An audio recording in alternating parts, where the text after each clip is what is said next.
नमस्कार मित्रांनो, तू ही रे माझा मितवा या मालिकेच्या पुढच्या भागामध्ये ईश्वरी आणि अर्णव यांची आता फूड फॅशनची आता स्पर्धा सुरू झालेली आहे. आणि या स्पर्धेमध्ये मात्र आता अर्णव आणि ईश्वरी यांना आता सात्विका आईची मशीन लागणार आहे. परंतु आता ही मशीन मात्र वल्लरीने आता गायब करायचं ठरवलेलं असतं. ती सौदामिनीला फोन करून सांगते अर्णवसाठी मात्र त्याच्या आईची मशीन ही खूप महत्त्वाची आहे, इम्पॉर्टंट आहे.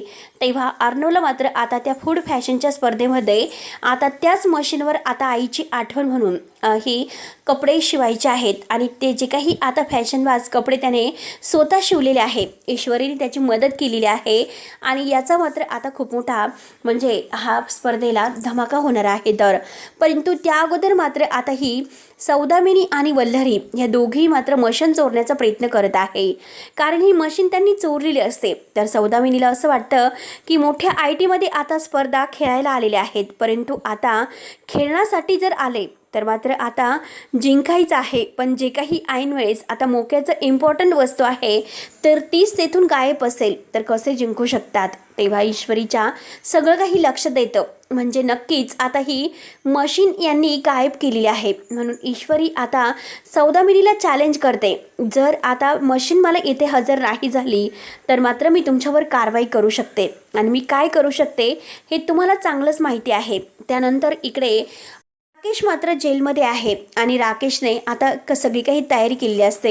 एक काही बॉम्ब त्याने तयार केलेला असतो आणि तो बॉम्ब मात्र तो परत येऊन हा बॉम्ब जो काही फोडण्याचा प्रयत्न करणार आहे.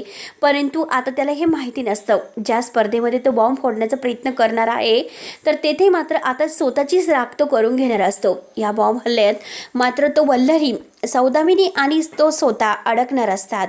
कारण ऐन वेळेस ईश्वरीने अर्णवने बाजी मारून हे सगळं काही पलटी केलेलं असतं. आणि आता स्पर्धा जिंकलेली असते. मशीनसुद्धा आता वेळेत हजर झालेलं असतं. आणि सात्विका आईच्या ह्या मशीनवर कपडे शिवून त्यांनी मात्र आता हा जो काही धमाका आहे तर तो करून दाखवलेला असतो. तर मित्रांनो, आता ईश्वरीने अर्णव छान असे लुकमध्ये आहेत. दोघं तर इतके सुंदर दिसत आहे. तर हे सगळं काही बघून सौदामिनी आणि वल्लरीचं सगळं काही आता बोलती बंद होते. नम्रताचे तर होशच उडतात.